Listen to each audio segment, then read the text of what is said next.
안녕하세요 여러분, 상승미소입니다. 사상 최대의 부채 위기. 요즘 신문에 이런 얘기 많이 나오죠.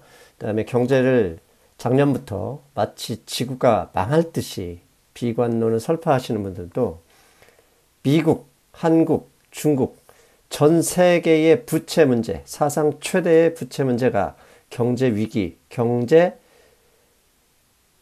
위기의 진원지처럼 말씀하시는데, 오늘은 상승미소의 경제 강의, 사상 최대 부채 경제 위기의 진원이 될지 확인해 보겠습니다. 먼저 여러분, 이 책 글로벌 혁신 전쟁 많이들 읽고 싶어 하십니다. 많은 분들이 책을 좀 구해달라, 나 한 권만 달라, 심지어 돈 주고 사겠으니 연락을 달라, 메일이 믿지 못하시겠지만 수십 통이 왔습니다. 여러분 한 분 한 분은 그냥 한 분일 수 있지만 저한테는 그게 수십 명입니다.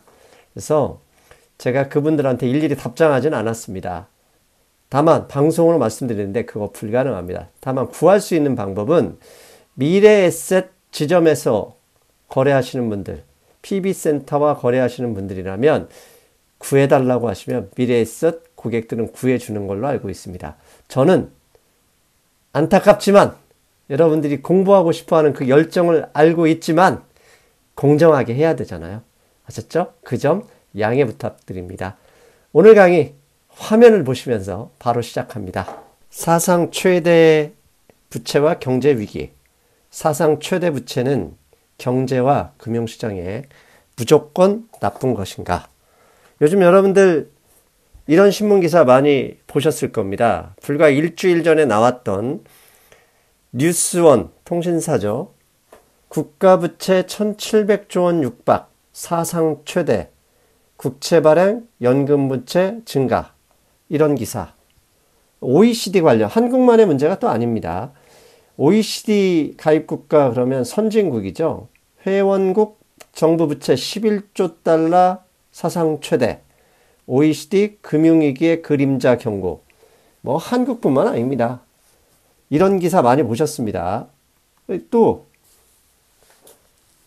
작년 말 가계부채 1534조 원, 석 달새 20.7조 원으로 사상 최대.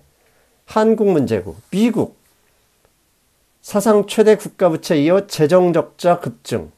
큰일 났습니다. 한국, 미국만의 문제 아닙니다. 한중 경제 시한폭탄으로 떠오른 가계 기업 부채 문제. 전 세계 모든 나라들이, 한 나라에 또 예외가 없죠. 부채는 날마다 사상 최대를 갈아치우는 중입니다. 이런 기사들, 사상 최대이기 때문에 위험하다. 우리가 사상 최고치, 사상 최저치 이러면 자극적이잖아요. 안타깝지만 저는 우리나라 언론을 언론사로 보지는 않습니다. 때로는 말도 안 되는 기사들, 수준 이하의 기사들이 나와서 이런 자극적인 이야기를 쏟아내죠. 그리고 자극을 통해서 클릭을 유도하고 그럼으로써 광고를 매출하는. 안타깝지만 사상 최대의 국가부채가 진짜 문제인지는 다시 한번 생각해 볼 문제입니다. 최근 OECD 국가들 국가부채, 가계부채 얘기가 나왔는데요. 가장 중심에 있는 나라라면 미국과 중국입니다. 근데 사진에서 보시는 대로 미국은 GDP 대비 가계부채는 75%, 기업부채는 72.6%입니다. 나름 건전합니다. 다른 나라, 유로존은 기업부채 106, 일본의 경우도 말할 필요 없습니다. 한국은 더욱더 미국보다 심각하죠. 그런데 우리의 눈길을 끄는 거 밑에 중국입니다. 중국은 가계부채는 그리 높지 않습니다. 그런데 기업부채는 GDP 대비 157입니다. 사상 최대치가 날마다 갈아치고 있는 상황에서 정말 중국에 문제가 있다, 열심히 이야기하시는 분들도 있지만 중국이 문제가 있다면 최근에 미국만 보면 그렇게 문제가 될 것도 않습니다. 그러나 연일 중국은 부채를 늘리기 위해서 지준율을 인하하고 재정적자 확대를 통해서 경기를 부양한단 말이죠. 그러다 보니까 중국은 1, 2, 3월 가계부채 증가세, 기업부채가 확실히 늘었죠. 도대체 저렇게 부채가 많으면 무조건 망하는 것인가? 여러분 궁금하시죠? 오늘 상승미소가 여러분에게 이런 그냥 단순하게 부채가 많으면 망한다는 이 통설을 제대로 이해하시고 이해할 수 있게 도움을 드릴 것이고, 여러분도 이제부터는 제 강의를 다 듣고 나신 다음부터는 이런 신문기사에 현혹되거나 흔들리지 않게 될 거라는 거 기대하셔도 좋습니다. 먼저 이 부채, 사상 최대 부채 문제가 되는지 안 되는지를 알려면 우리가 이미 살고 있는 시스템이죠. 신용화폐 시스템과 현대 자본주의 경제에 대해서 간단히 알아볼 필요가 있습니다. 먼저 현대 자본주의 시스템에서 경제 성장을 논할 때 반드시 인용되는 용어 GDP입니다. 국민 총생산이에요. 국내 총생산이죠. 국민은 GNP고요. GDP를 성장 공식, 이걸 어렵게 얘기할 필요도 없이 이 GDP를 계산하는 방식은 특정 기간 동안, 가령 2019년 GDP다 그러면 2019년 한 해 동안 가계가 지출한 총액 플러스 기업이 투자를 위해 사용한 모든 돈의 합계 I 플러스 정부가 지출한 금액, 모든 것을 더해서 수출 마이너스 수입까지 더하면, 즉 무역수지 흑자나 적자를 더해버린 게 GDP입니다. 즉 특정 기간 동안, 내가 비교하고 싶은 기간 동안 늘어난 거래의 총 합계가 GDP입니다. 근데 거래라는 얘기는 돈 주고 거래하죠. 즉 계산서를 발행하는 모든 거래의 합계, 이게 GDP입니다. 이것을 다시 한번 좀 더 구체적으로 설명을 드리면, 자, 제가 월급을 100만 원을 탔습니다. 이 탄 100만 원을 모조리 옷을 구입했고, 옷가게를 하시는 김 사장님이 그 100만 원을 모조리 한 푼도 저축하지 않고 제 책 월급쟁이 부자들을 구매하시는데 사용했습니다. 그랬더니 서점주인은 그 100만 원을 받아서 모조리 저축을 했습니다. 같은 100만 원이 월급으로 들어왔고, 월급에서 옷가게로, 옷가게에서 서점으로, 서점에서 은행으로 갔습니다. 이때 GDP의 합계액은 월급과 옷가게, 책 이렇게 300만 원이 됩니다. 저축으로 들어갔다 그러면 거래로 보지 않고요. 거기서 GDP는 포함되지 않습니다. 자, 이렇게 하나의 돈이 나와서 지속적으로 거래를 통해서 막 돌아다니게 되면, 거래가 많아지면 그게 GDP가 늘어나는 거고, GDP가 늘어났다 그러면 경제가 성장했다 이렇게 얘기하는 겁니다. 그러면 거래가 늘어야 GDP가 증가하는데 어떤 때, 언제, 어느 상황에서 한 국가 경제에서 거래는 증가하는 것일까요? 첫째, 돈이 많아야죠. 내가 돈을 구하기 쉬우면 함부로 쓰니까 거래가 늘어나고요. 소득이 늘어나면 마찬가지로 다음 소득, 다음 달에 월급 많으니까 하면서 쓰게 됩니다. 그리고 죄송한 얘기지만 구성원이 젊어야 거래량이 늘어납니다. 고령화가 되면 돈을 쉽게 쓰지 않습니다. 저축을 더 많이 하기 때문에 결국 경제가 성장하려면 돈이 많아야 하고 소득도 높아야 되고 구성원이 젊어야 가능하다. 그런 나라는 계속적으로 성장할 수 있다는 얘기입니다. 그래서 이것을 GDP의 증가를 저는 복리 시스템이라고 말합니다. 왜? 여러분들이 뉴스에서 작년도 경제 성장률 3.2%다라는 얘기는 2017년보다 3.2% 돈이 늘어났다, 거래량이 늘어났다라고 생각하시면 99% 맞습니다. 즉 중국 뉴스에 보면 2018년 6.5% 경제가 성장했다 그러면 2017년보다 2018년에 거래액이 6.5% 증가했다라고 이해하시면 된다는 얘기입니다. 그래서 신문이나 뉴스에 나오는 몇 퍼센트 성장이다라는 얘기는 성장이 아니라 성장률을 의미합니다. 즉 전년 대비, 전년 동기 대비, 즉 성장이 매년 플러스 수치가 나온다는 얘기는 지속적으로 그 금액이 늘어나고 있다는 얘기입니다. 그런데 여러분, 제 강의 많이 들으셨잖아요. 돈이 늘어난다. 돈이 뭐죠? 예, 빚입니다. 성장은 돈이 늘어나는 것이라면 돈은 곧 빚이고, 그렇기 때문에 경제가 성장한다는 얘기는 빚이 늘어난다는 얘기입니다. 빚이 늘어나야 경제가 성장한다는 얘기고, 경제가 축소되면 빚이 감소되고 빚이 상환하고 있다는 얘기입니다. 빚이 파산하고 있거나. 이해되시죠? 즉 GDP의 증가가 계속된다면 당연히 그 증가가 계속되는 이유는 돈이 늘어나는 것이고, 돈이 늘어난다는 얘기는 누군가가 계속해서 빚을 더 많이 낸다는 얘기입니다. 즉 경제 성장이 지속된다는 얘기는 빚이 계속 늘어난다는 얘기입니다. 그렇다면 빚은 오늘도 내일도 지속적으로 사상 최대로 늘어나는 거라는 겁니다. 그래서 사상 최대, 빚이 문제가 되는 게 아니라 우리는 날마다 사상 최대로 늘어나는 부채 안에서 살고 있다는 얘기입니다. 이게 지난 수백 년 동안 지속되고 있는 겁니다. 화면에 보시는 그림은 미국 페더럴 데프트입니다. 연방정부의 부채입니다. 지금 1979년부터 2019년까지 40년 차트를 보여드리는 건데요. 자, 저 79년부터 2019년까지 빚은 지속적으로 늘어나고 있죠. 그 어느 시점을 찍어도, 저처럼 예를 들어서 빨간 막대를 찍어도 그때마다 사상 최대라는 얘기입니다. 사상 최대가 대단한 게 아니라 신용화폐 시스템을 사용하는 현대 자본주의 경제는 저렇게 날마다 부채가 사상 최대가 되는 게 정상이라는 얘기입니다. 이해되시나요? 그런데 가계부채를 한번 보겠습니다. 미국의 1979년부터 2019년도까지의 가계부채입니다. 가계부채를 보시면 2008년을 고점으로 줄어들고 있어요. 가계부채 절대액이 줄어들다가 간신히 2017년, 18년이 돼서 2008년도에 가계부채 절대액과 비슷해졌습니다. 이게 무슨 얘기입니까? 2008년에 가계부채, 즉 주택 버블이 터지면서 가계 빚을 감당하지 못하는 사람들이 파산하고 빚을 갑자기 상환하기 시작하면서 빚이 줄어버린 거죠. 즉 빚이 줄면서 어떻게 됐습니까? 미국은 경제 위기가 시작됐죠. 그리고 저렇게 줄어든 빚을 누가 메꿔놨죠? 예, 정부 부채가 메꿔놨습니다. 양적 완화를 통해서 베풀고 정부는 재정 적자 확대를 통해서 저렇게 가계에서 사라지는 돈을 메꿔줬다는 얘기입니다. 그래서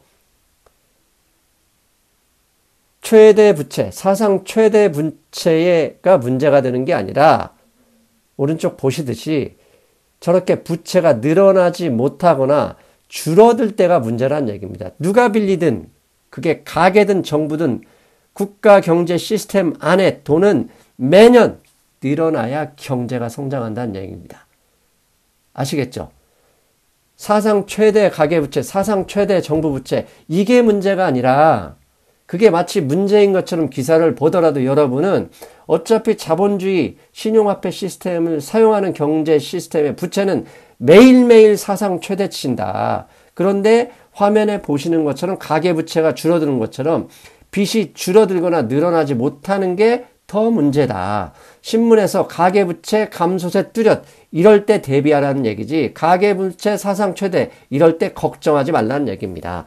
누가 빌리든 빚은 무조건 늘어나야 우리가 사는 성장, 우리가 사는 경제가 성장한다는 의미입니다. 그렇다면 걱정해야 될 것은 빚이 늘어나는 게 아니라 빚이 줄거나 더 이상 늘어나지 못할 때, 그때 걱정해야죠. 그러면 상승미수와 함께 알아봐야 될 내용은 도대체 빚은 언제 늘지 못하거나 줄어들게 되는가, 그때를 이해하고 있어야 되는 거죠. 총 6가지 정도로 나눴습니다. 여러 가지 문제가 있습니다. 제가 생각하는 6가지 이외에도 뭐 수천 가지가 있지만 대표적인 걸 뽑았더니 6가지로 말씀드릴 수 있습니다. 첫 번째는 버블이 붕괴되는 시점입니다. 버블이 붕괴된다.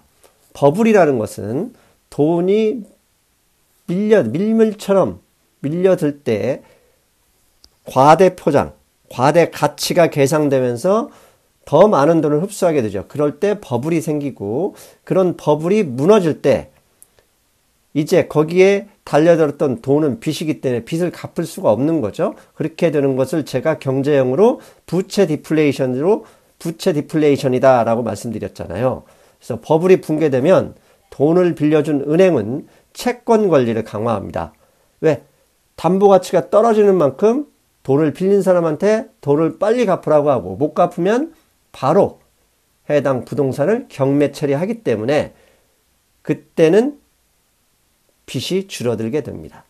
두 번째, 단순히 버블이든 뭐든 상관없이 많은 경제에 참여하고 있는 사람들이 은행에서 돈을 빌리고 있는 사람들이 무슨 일 때인지 모르게 갑자기 몰려와서 대출을 상환하게 되면 부채가 줄어듭니다. 이 얘기를 하면 은행에 대출을 갚으면 은행이 그 돈을 가지고 있다가 다른 사람의 다시 대출을 해주는 거 아니냐. 근데 왜 돈이 줄어드느냐. 여러분, 은행이 대출을 해줄 때 은행이 가지고 있는 돈을 대출해 주는 게 아닙니다. 그냥 코드로 플러스 해주는 거예요. 디지털 코드로 숫자만 매겨주는 거죠. 마찬가지로 반대로 돈을 갚으면 그 숫자를 제거하기 때문에 돈 자체가 사라지는 겁니다. 그래서 무슨 이유 때문인지 모르게 경제에 참여하고 있는 사람들이 돈을 갚기 시작하면 경제는 힘들어지는 겁니다. 그런 대표적인 이유는 과도한 금리 인상, 소득이 하락하면서 실질 상환 부담이 늘어나면서 빚을 너도 나도 갚기 시작할 때, 그래서 신용화폐 시스템, 현재 자본주의 경제, 글로벌 경제의 시스템인 신용화폐 시스템에서는 전체적으로 많은 사람들이 빚을 갚으면 위기가 시작되는 겁니다. 세 번째, 빚을 빌려야 되는데 빚은 AI나 사물 인터넷이 빌리지 않죠. 오로지 사람만이 빌립니다. 사람을 빌리는데 절대 인구수가 아니죠. 돈을 빌릴 나이, 생산 가능 인구가 빌려야 하는데 이 인구가 줄어들면 당연히 대출이 감소하게 됩니다. 사실 빌릴 수 있는 나이가 15세는 빌려주지 않죠. 하지만 그래도 15세에서 65세 생산 가능 인구가 늘어야 돈을 빌리는 거고 저 숫자가 줄면 경제가 튼튼해지는 별 수 없습니다. 1인당 더 많이 빌려야죠. 그래서 저 생산 가능 인구가 줄어서 1인당 많은 금액을 빌려서 부채가 늘어나게 되면 아주 작은 금리의 상승만으로도 위험해집니다. 그래서 1인당 부채 금액이 확대되게 될 때는 어느 나라든 저금리가 유지되게 됩니다. 그리고 또한 소득이 증가한다면 1인당 더 많이 빌려도 위험하진 않겠죠. 그런데 소득이 증가하지 않으면 대출 확대, 1인당 더 많이 빌리는 것은 어렵죠. 그런데 고령화는 소득 증가의 가장 큰 적이죠. 네 번째, 한국과 같은 이머징 국가들한테 통하는 얘기인데요. 이건 원인이라기보다 결과로 보셔도 됩니다. 환율이 과도하게 상승한다는 얘기. 즉, 이 얘기는 자국 통화 가치가 하락하는 거죠. 환율의 일정 수준 이상이 상승하게 되면 돈이 한국을 빠져나가게 됩니다. 이런 때는 경상수지 적자이거나 적자가 지속될 때, 이렇게 되면 외국인들이 가지고 있던 부동산 주식 등을 팔아서 도망가게 되죠. 근데 외국인만 가는 게 아니라 한국에 있는 커다란 자본들도 이때다 싶어서 자기 돈을 지키기 위해서 달러로 바꿔서 도망가게 됩니다. 그래서 환율이 상승하면 자산을 팔고 그 자산으로 달러화로 바꾼 다음에 한국을 떠나니 한국의 다른 사람들이 가지고 있는 자산 가치가 하락하게 되죠. 그런데 환율 변동이 비교적 적은 나라들, 고정 환율제를 가지고 있는 나라들이죠. 이런 나라들이 외환보 요구가 충분하다면 그 나라는 일정 기간 환율 상승에도 부채 문제를 감당할 수 있습니다. 대표적인 그런 나라가 사회주의 국가죠. 중국, 베트남 이런 나라들이죠. 다섯 번째입니다. 경제 성장률이 무슨 이유 때문인지 크게 하락하든지 성장이 아니라 마이너스 성장을 했을 때도 부채가 늘어나지 않습니다. 왜냐? 이런 것을 우리는 경기 침체, 경제 위기라고 하잖아요. 이런 시기에는 사람들은 돈을 소비하지 않고 저축을 선택합니다. 돈을 빌려서 뭘 해도 손실을 볼 가능성이 크기 때문인데요. 이렇게 되면 모두 너도 나도 은행으로 달려가 빚을 갚게 되고요. 은행도 달려나와서 채권 관리를 강화하는 겁니다. 여섯 번째, 마지막으로 들 수 있는 것은 자산 가격이 본격적으로 하락하길 때입니다. 버블이 터지든 버블이 터지지 않든 아파트 가격이 10%, 20% 떨어지고 있다. 그러면 은행이 먼저 알고 여러분에게 상환 아니면 부채 일부 갚을 것을 독려하고 독촉하게 되죠. 이런 때 부동산 가격이 가장 중요하겠죠. 그래서 부동산 가격이 일정 수준 이상으로 하락하게 되면 은행은 여러분에게 대출 상환을 독촉하고 여러분도 스스로 겁이 나서 위험에 대비해서 그 부동산을 팔기도 합니다. 또 이런 경우가 아니더라도 일정 기간 동안 부동산 가격이 상승하지 못할 때도 본격적으로 대출이 줄어드는 시기와 일치하기도 합니다. 왜냐? 대부분 부동산을 사는 사람들은 대출을 받고 대출에는 이자가 있죠. 근데 일정 기간 동안 세금도 내고 이자도 내는데 가격이 올라가지 못한다. 그러면 그 카탈리스트라고 하죠. 촉매가 등장하기 시작할 때 동시에 팔게 됩니다. 이렇게 앞에서 6가지 상황이 발생하게 되면 대출이 줄어들거나 더 이상 늘어나지 못하는 시점인 거죠. 그러면 왜 제가 대출이 늘어나거나 줄어들 가능성이 높을 때가 가계부채가 늘어나는 것보다 더 위험하다고 했는지 이제 어느 정도 아셨죠? 그래서 마지막으로 이렇게 결론이 냅니다. 사상 최대 부채가 증가하고 있다는 뉴스가 들리면 오히려 안심하셔라. 반대로 부채 증가가 떨어지고 부채가 감소하고 있다면 위험에 대비하는 게 좋다. 최근처럼 사상 최대 부채 지속되고 있다 그러면 안심해야 될 시점이다. 물론 그렇게 증가하고 있는 부채가 생산하는 것보다 일자리 증가와 관련되지 않는 순수 버블만을 만든다면 언젠가는 그게 경제 위기를 일으킬 수는 있을 겁니다. 하지만 언젠가는 일으킬 수 있다고 사과나무만 심을 수는 없잖아요. 여러분들은 그냥 사상 최대 가계부채, 사상 최대 정부 부채가 계속 지속되고 있다면 차라리 안심하고 투자하는 것도 효과적인 방법이다. 그렇게 말씀드릴 수 있겠습니다. 저 상승미소 화요일 방송 여기까지고요. 이번 주는 목요일 날 다시 뵙겠습니다. 여러분 안녕히 계십시오. 안녕.